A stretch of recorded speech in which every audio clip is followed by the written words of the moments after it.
Last time we spoke about the descent into full-scale war between the Ching Dynasty and France because of the Tonkin campaign. The French sought to annihilate the Black Flag Army, knowing full well it might entice the Ching Dynasty to war, and so it did. The Tonkin campaign saw the Battle of Backning, which led to a direct confrontation with Qing forces, and soon both sides hit the negotiating table. The Tonkin Accord was agreed upon, but no set deadline for the Qing withdrawal led to more conflict, and it seems full-scale war had finally kicked off. Admiral Corb was ordered to hit Fujo, and there he smashed the Fujian fleet, utterly embarrassing the Qing dynasty, leading to panic, chaos, and outrage amongst the Chinese people. How will things change going forward now that France had landed a death blow to one of the Qing dynasty's fleets? Could the sabers of war be sheathed? This episode is the Sino-French War, Part 2, the Sino-French War at Sea.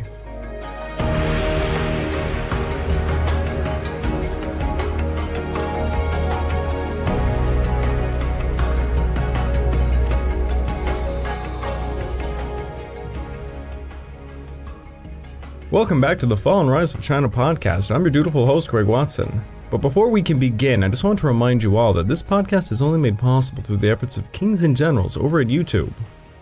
Perhaps you want to learn a bit more about the history of Asia? Kings and Generals has an assortment of episodes on the history of Asia and much, much more, so go give them a look over at YouTube. So please subscribe to Kings and Generals over at YouTube and continue to help us produce this content by checking out www.patreon.com/kingsandgenerals. And hey, don't forget about our sister podcast over at the Pacific War Week by Week podcast, written and narrated by me. And if after all that you are still hungry for some more history, why don't you check out my personal channel, the Pacific War channel over at YouTube, where I've just now released my almost 2 hours long documentary on China's warlord era. Also, just a friendly reminder, I myself now have a Patreon account, and it can be found at www.patreon.com/thepacificwarchannel. This month's exclusive podcast over there is an interview I did with Chuck Myers. Chuck Myers is retired from the United States Navy, having served on multiple aircraft carriers, and he's also an associate at the USS Hornet Museum today. He also happens to be the main historical consultant for the last Midway movie. So the interview is about the USS Hornet, his time working on Midway, and it was a lot of fun. Check it out, it would mean a lot to me. The Battle of Fujo certainly made a splash. 9 Qing warships were sunk, several others were severely damaged, and possibly 2,000 to 3,000 Qing forces were killed. Admiral Corb then went up the Min River, bombarding all the forts and batteries he could, making his exit utterly humiliating the Qing dynasty. Now, until the Battle of Fujo, the Qing and the French were playing footsie under the table when it came to a full-scale declared war. Basically, everything up until now could be seen as an undeclared war. To give an example of this, think about China and Japan from 1931 to 1937. They were, to be blunt, fully at war, but neither side wanted to officially acknowledge it to the international community for a variety of reasons. Thus, it could be seen as an undeclared war. Here too, we see France and the Qing dynasty not wishing to make formal declarations of war for a variety of reasons. Now, while it would remain undeclared, it by no means meant that they were not actually at war. News of the catastrophe and destruction of the Fujian fleet was met with public outrage in China. Mobs began to attack foreign concessions, and in Europe the mood was sympathetic to the Chinese cause. The British, Germans, and American militaries began to extend their hand to the Qing dynasty, offering advisors. Perhaps it was less about the Qing plight and more to stick the middle finger to France, as one does. But it's the thoughts that count. Over in Hong Kong, still a colony of the British Empire by the way, dock workers began to refuse to repair French warships like La Galissonière in September of 1884. La Galissonière had received some hits in August and came in for some work, but a strike occurred in September. Now, a large reason for this was Chinese workers refusing to work, and by proxy it hindered the British dock workers. Things got pretty dicey and some riots and fights broke out, prompting British authorities to deploy forces to defend their dockyards, and workers from continuous harassment from Chinese. This by no means was organic, by the way. The Qing dynasty's government was pulling strings of their citizens to cause such conflicts to hinder any aid to France. Now, Admiral Corb was given orders to smash Fujo, which he did, but if the Qing dynasty continued their defiance, he was ordered to go smash the port of Keelung in northern Formosa, modern-day Taiwan. These actions, of course, were done to push the Qing to get their forces out of Tonkin, as pertaining to the Tsietsin Accords. Well, the Qing were not budging, so Keelung was put on the menu. Admiral Corb argued vigorously not to launch a campaign against Formosa, and instead to target major ports in the Liaodong region like Port Arthur or Weihaiwei. The French military planners thought these prospects too difficult, however, as the Far East Squadron was not large by any means, and Keelung was a much easier target. In mid-September, the French cabinet, after deliberating on the issue, decided to launch attacks against Keelung and Tamsui. The rationale in the end was that the towns held nearby coal mines that could be seized to provide the Far East Squadron a wartime base. Thus, on October the 1st, Lieutenant Colonel Berthaud Le Villain, these old French names are awesome, landed at Keelung with 2,250 men taken from the Tonkin campaign forces. They were to be called the Formosa Expeditionary Corps. They sailed out of Saigon escorted by the Far East Squadron, and they came ashore as Corbet's forces bombarded the shore batteries, and the Qing forces tried to mount a defense. The French casualties, as usual, were claimed to be small, 4 deaths and 12 wounded, while the Qing casualties, according to the Formosans, were around 100 dead and hundreds wounded. The first week of October saw French forces occupying several hills around Keelung, and then they sent scouts to look at the Pei Tao coal mines. The imperial commissioner responsible for the defense of Formosa was Liu Mingchun, who could only watch helplessly as the French bombarded 3 shore batteries in the port of Keelung and began to prod the Pei Tao coal mines as his 2,000 or so Qing forces were completely overwhelmed. Now, knowing that the French would likely hit Tamsui as well, he tried to establish a better defense there by planting torpedo mines in the river's approach and creating boat and stone barricades. He also armed locals to try and augment his Qing forces. These locals were known as Hakka Hillmen, and they were armed with primitive matchlock rifles, but despite being undergunned, they were deemed to be quite brave warriors. Tamsui was protected by 2 forts west of the city, the White Fort and a still under construction Fort Neuf. The French were unable to enter the Tamsui River due to the barricade and mines, and thus they began bombarding the 2 forts on October the 2nd. The forts and warships exchanged fire, but as usual, the outdated cannons in the forts were no match, and they were silenced quite quickly. Testimony from a Canadian Presbyterian missionary named George Mackey, had to add this one, being a Canadian myself who's rather surprised a Canadian was all the way out there. Well, he was housed in Tamsui, and he had this to say about the bombardment. When the bombardment began, we put our little children under the floor of the house, that they might not be alarmed. My wife went out, and during these trying hours, I paced the front of the house with Ahoy, while shot and shell whizzed and burst all around us. One shell struck a part of the Oxford College, another a corner of the girls' school, and still another a stone in front of us, and sent it into midair in 1,000 atoms. A little to the west of us another went into the ground, gouging a great hole and sending up a cloud of dust and stones. The suction of one, as it passed, was like a sudden gust of wind. Amid the smoke from the forts and ships, and the roar and thunder of shot and shell, we walked to and fro, feeling that our God was round us all. The French bombardment, as you might have gathered, was not very precise, and while the 2 forts had been neutralized, countless shells had hit the town and the surrounding area, endangering civilians. The French followed up the bombardment by landing ashore forces to seize the forts, from which they then could begin operations to blow up the mines and barricades in the riverway. Now, the Qing defense of the city was led by General Sun Kaiwa and General Zhang Gaoyuan. They expected the French to come from the direction of the seized forts, and they began to set up defensive lines and trenches to meet this. The Far East Squadron anchored near the harbor entrance to support the men as they marched. However, disaster struck. The men marched, and many landed ashore at some beaches, but the sand dunes further inland made it impossible for the ships to see over them, so they weren't able to support the men's offensive. As the French marched over the dunes, expecting to see large rice paddy fields, the terrain was actually thick woods and there was ditches everywhere. General Sun Kaiwa was making great use of the terrain, concealing his men everywhere he could, and they ambushed the French as they made their way through the brush. The forward French units were thrown into chaos, quickly screaming for backup as General Zhang Gaoyuan sent his forces to smash their left flank. Zhang's men were able to push the French left flank into the main body's position, leading to a firefight extending to the entire French formation. The Qing and French forces were separated by a distance of around 100 meters.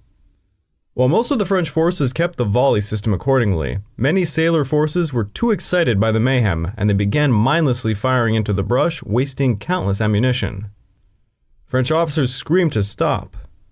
General Zhang Gaoyuan kept up the momentum by ordering his forces to push the French left flank even further into the main body. Meanwhile, General Kaiwa motioned his forces to hit the French right flank.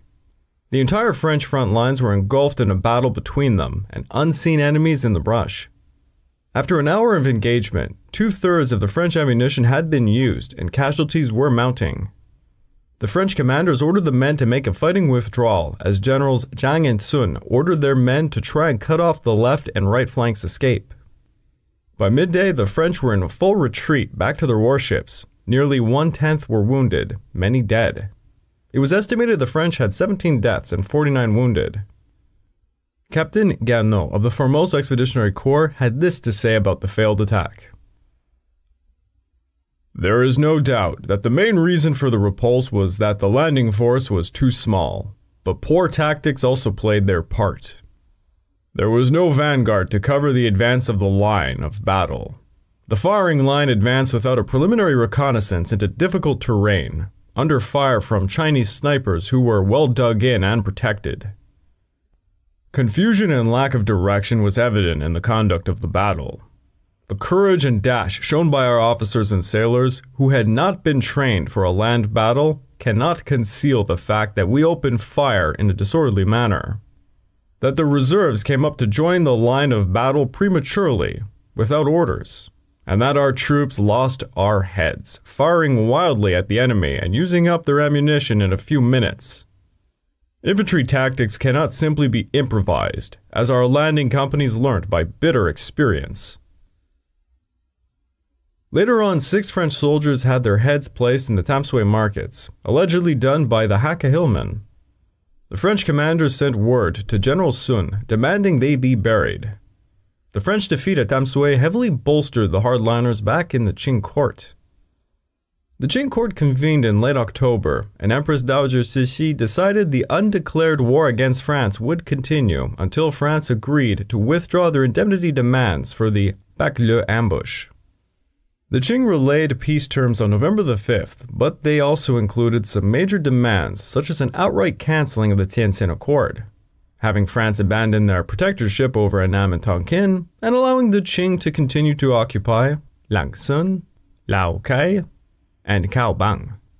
The mediator between the Qing and French, British Foreign Secretary Lord Granville, said this of the terms.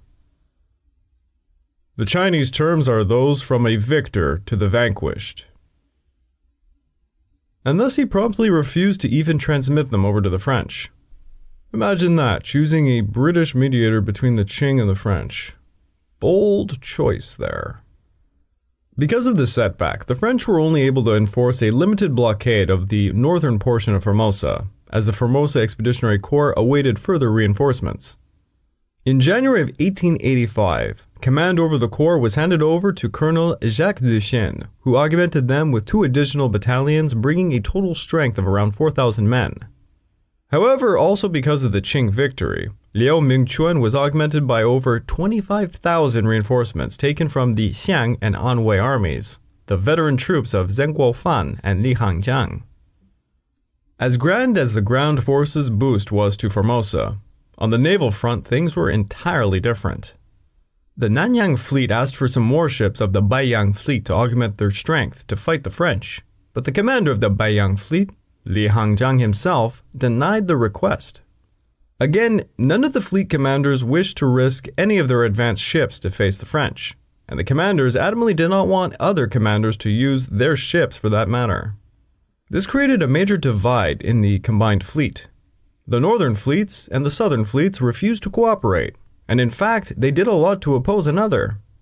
For example, the French Navy would obviously be operating more so in the Southern Sea. Thus, one would imagine, the Qing would focus their overwhelming naval strength there. However, the northern fleets would hinder this greatly by draining southern China of resources, warships, and of course sailors, who they began to enlist en masse. This all led to the benefit of the French Navy. Meanwhile, the Far East Squadron was receiving reinforcements beginning in 1884, and by February of 1885, they were a hell of a lot stronger. Now, in mid-January of 1885, the Nanyang fleet was ordered to try and relieve the French naval blockade of Formosa. On January the 18th, the cruisers Nanshan, Kaiti, Nanrui, frigate Yuyuan, and the sloop Tiangting departed Shanghai for Formosa. The commanding admiral was Wu Ankang, and he was supposed to receive additional aid in the form of the Taoyong, Yang Wei of the Nanyang fleet and 2 cruisers from the Beiyang fleet. But like I said, Li Hangjiang refused to release them and instead diverted them to Korea, where Yuan Shikai was busy quelling the Gapsing coup. Admiral Wu's group sailed south hesitantly, fearing an actual engagement. In fact, Admiral Wu had hoped, by just publicizing the fact his force was en route to Formosa, that this would lead the French to simply pull out. When this obviously failed to occur, Admiral Wu literally turned his ships around and hightailed it for the port of Ningbo. However, the French had received word of the sortie, and they literally leapt at the chance of engaging such an enemy. Admiral Corb sailed out of Kulong's water with the ironclads Bayard, Triomphant, cruisers Duguay-Trois, Éclaireur, Nili, gunboat Aspic, and the troop ship Sun. The French were not exactly certain where to find the enemy, and they first looked into the mouth of the Min River in early February. Not finding the enemy, the French then sailed north along the Chinese coast. On February the 8th, Corbet's force was running low on coal, so he was forced to dispatch the Duguay-Tran back to Keelung. On the 10th, the French squadron reached Chusan Island by the 11th, and they entered the Yangtze River, scaring the batteries at Wusong. But still no sight of the enemy fleet. The French then received word from Qing newspapers that they had actually passed the Qing fleet on their way north, and that they were near Sanman Bay. Courbet immediately set sail, and by the 13th entered Shipu Bay, where they caught sight of the Qing fleet. The French immediately bore down upon their enemy as the Qing took up a V formation, led by Admiral Wu's flagship Kaiti. The French were exhilarated upon seeing the Qing formation, coming right at them primed for a battle. And then as they closed in on the Qing suddenly broke formation and scattered. 3 Qing cruisers fled south, with Courbet offering pursuit while the Yiyuan and Changqing fled further into Shipu Bay. According to the American naval officer L.C. Arlington, who was aiding the Nanyang fleet, he recounts this. Admiral Wu had a personal grudge against the captains of the Yuyuan and Changqing. He deliberately tried to sacrifice them to save the rest of his flotilla. The Qing cruisers were faster, and thus they outran their French counterparts, leading Courbet to turn right back around and hunt down the Yuyuan and Changqing. On the night of the 14th, the French sent torpedo launches under the cover of darkness, which got within 100 meters to the 2 ships before they were spotted. The Qing began to use rifle fire against the small boats as the French crews frantically tried to spar torpedo the Yuyuan's hull, successfully crippling her. One French sailor died to rifle fire as they made their escape. Arlington was actually aboard the Yuan that night, and he had this to say about the event as he witnessed the spar torpedo hit and the shelling of the nearby Chongqing. The scene that now occurred almost beggars description. Some tried to lower the boats, some rushed between the decks to try and save their possessions, many jumped overboard into the sea. It was, in fact, everyone for himself, and the devil take the hindmost. When I had time to realize what was actually happening, a strange scene was unrolled before me. Just ahead of us lay the little Chongqing, slowly settling down beneath the waters. She had been attacked by the same torpedo boat that had sunk us. Our own ship was gradually sinking, her guns just level with the water's edge. Along the shore and in the water about us were seamen, soldiers, chickens, ducks, geese, and baggage of every description. The fault rested entirely with the Chinese. Even at the last moment, had they made any attempt to repel the torpedo boat, they might have warded off the catastrophe, and possibly sunk the enemy instead. No such attempt was made, and the French escaped scot-free. The next morning, the French scouted the bay, finding the 2 Qing warships had been sunk. Admiral Corb continued to hunt for the wandering Nanyang fleet, and on February the 25th received orders to implement a rice blockade. This was to be a naval blockade against the sea transport of rice to Shanghai. By the 28th, Corbet's squadron made it to Jianhai Bay en route to Shanghai, where he received report the Nanyang fleet was hiding in the bay. He hunted until March the 1st, until at long last he found some Qing warships, and lo and behold, it was the 3 cruisers of Admiral Wu. Alongside the 3 cruisers were 4 other ships: the sloop Chao Wu, the wooden transport Yuan Kai, and 2 gunboats. The entrance to the bay was likewise filled with sunken Chinese junks blocking it. Corb performed a reconnaissance with one of his ships, the Nelly, which was met with Chinese shore battery fire and a few of the Chinese warships. The Nelly was nearly hit a few times, but managed to perform the survey and return safely to her squadron. Corb met with his fellow officers, and he came to the conclusion attacking the Nanyang fleet within range of their harbor defenses was too large of a risk to take. Instead, he elected to perform a naval blockade of Jianhai Bay. For over a month, a few ships of the Far East Squadron at any given time held up the blockade, thus forcing over 7 Nanyang fleet warships to be stuck in the bay, and useless for the entire war. The French claimed that this was a strategic victory, but the Qing saw it as a defensive victory for themselves, because of the thwarting of the Nelly from their point of view. Our American friend Arlington gives us a colorful account of what occurred. According to Arlington, when Admiral Wu's 3 warships showed up to Jianhai Bay, the authorities there begged him to leave so that the French would not attack them all. Instead, Wu threatened to take his ships up the Ningbo River to leave them high and dry to fight the French off by themselves. When the French appeared in front of Jianhai Bay, the authorities demanded Wu sail out to attack the French using the 7 warships available, but he refused to do so. Arlington states that was probably a wise decision, because they would have most likely been annihilated. While the blockade was going on, Britain officially closed off Hong Kong and other held concessions from the Far East Squadron to hinder them. The French in return upheld their rice blockade strategy against the Yangtze River Valley, hoping to starve out northern China. As far as the great battles of the sea were concerned, that would actually be the end of it for the most part. Now, taking a look back to the land campaigns. After the naval battle of Fujo, Empress Dowager Cixi had given the green light for the undeclared war to kick off. This resulted in the Qing forces from Guangxi and Yunnan provinces to advance into Tonkin to give battle with the French. General Miller's health took a turn for the worse, and he submitted his resignation back in September of 1884. He gave his last order of the day, and he described himself as such: a sick and disappointed man. He was relieved by General Louis Brière de Lille, which greatly annoys me, as I will now have to narrate that entire name each time I say it. Really, I can't explain how much I hate these old French names. I mean, they're not as bad as the old Spanish names, which can really go on for a long time, but still. Little known fact, I am married to a Quebecois woman who is throwing up hearing my Anglo-ass narrate so many French terms and names. Because yes, while French is my second language, I am still an Anglophone with an Anglophone accent. Brière de Lille's first task was to thwart the Qing forces invading the Red River Delta system.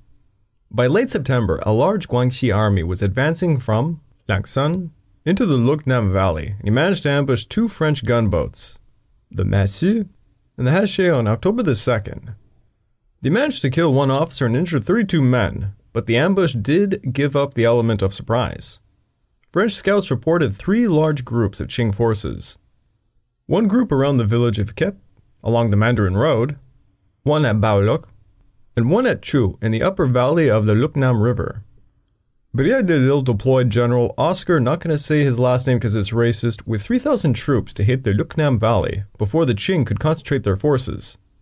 The Guangxi forces were led by generals Wang Dubang and Peng Dingxing, two officers who took part in the Bac-le ambush.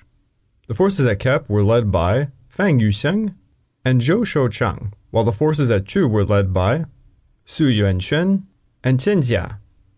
General Oscar transported his forces using gunboats to quickly hit the separate forces before they could consolidate. Oscar would lead his men to Kep with the bulk of his troops, while his subordinate, Lieutenant Colonel Dornier, took a column to hit Chu. Once Oscar had won at Kep, he would then either help at Chu or move on to hit Baoloc. On October the 8th, Oscar's men smashed the forces at Kep, sending them fleeing, and quickly he got back on his gunboats to join Dornier at Chu. The battle at Kep saw the French losing 32 killed and 61 wounded, and they claimed to have inflicted 1,600 casualties upon the Qing. This meant Dornier could be patient and await the reinforcements before seriously engaging the enemy at Chu. But on October the 10th, his men were drawn into a bloody 2-day battle at Chu. Dornier was victorious, though it was a costly one. He had 21 deaths and 92 wounded, while claiming to have killed 100 Qing and wounding quite a few hundred. After these two victories, the Qing fell back to Bac-le and Dongsong, while the French consolidated their positions at Kep and Chu by reinforcing them with a total of 7,200 soldiers and 4,500 coolies. While Brière de Lille was consolidating and supplying his forces at Chu and Kep, he also began ordering resupply missions to the outposts of Tuyinquang, Taiyuan, and Henghua. The outposts were being continuously harassed by Liu Yongfu's Black Flags and the invading Yunnan forces. These more isolated outposts began seeing attacks from the Yunnan army, beginning on October the 12th, and by the end of the month, the garrison at Tuyinquang saw 170 of its 550 men unfit for duty. Throughout October, the French gunboats were trying their very best to resupply the outposts, but the Black Flag Army occupied Yuok, which was between Tuyinquang and Henghua. Thus, this effectively cut them off. By early November, the French knew the lack of supplies getting through was becoming quite dangerous. French gunboat crews were being continuously sniped at, causing many fatalities. This led Brière de Lille to launch an attack to dislodge the Black Flags at Yuhuac, while simultaneously making a resupply run for Tuyinquan. Lieutenant Colonel Jacques Duchesne was sent with roughly 700 men to take a small flotilla of junks escorted by 4 gunboats to land 7 kilometers above Yuhuac. The troops landed on November the 18th, and they spent the day marching to Yuhuac, never seeing the enemy. At dawn on the 19th, the vanguard of the French column began to come under fire, but they could not pinpoint the enemy's location as a result of the deep bush. Duchesne ordered the front units to fan out a bit, and they quickly found a Qing forward line of defense. For over 2 hours, a firefight ensued as the Qing gradually prodded different parts of the French column. At 10 a.m., a forward French Legionnaire company found a Qing fort that was firing down upon the French vanguard force. The Legionnaires fixed bayonets and they charged the fort, coming out of a ravine. The Qing defenders fled their defenses before the French could surround them, disappearing back into the bush. The fighting continued on, with the French gradually pushing forward until they had found a citadel. The French quickly neutralized the citadel, and thus the way to Tuyinquang was opened again for resupply. The fighting cost the French 10 deaths, with 37 wounded, and for the Black Flags and the Yunnan forces, the losses were estimated to be much higher. I would like to take this time to remind all of you that this podcast is only made possible through the efforts of Kings and Generals over at YouTube. Please go subscribe to Kings and Generals over at YouTube and continue to help us produce this content by checking out www.patreon.com/kingsandgenerals. And hey, don't forget about our sister podcast over at the Pacific War Week by Week podcast, written and narrated by me. And if after all that you are still hungry for some more history, why don't you check out my personal channel, the Pacific War channel, over at YouTube, where I've just released my nearly 2-hour-long documentary on China's warlord era. And I just want to say a big thank you and a shout out to the Kings and Generals Discord community. It's really hard to release a 2-hour-long documentary on YouTube, but you guys are really helping out.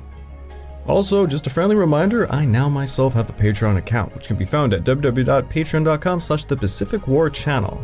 This month's exclusive podcast over there is an interview I did with Chuck Myers. Chuck Myers retired from the United States Navy and he served aboard multiple aircraft carriers, and he is now an associate at the USS Hornet Museum today. He also happens to be the main historical consultant who was working on the last Midway film. So the interview is a bit about the USS Hornet and his time working on Midway. It's a really interesting one. Check it out, it would mean a lot to me. The French had basically won the war at sea, but the land forces had to fight bitterly against the Black Flags, the Vietnamese, and the Qing forces in Tonkin.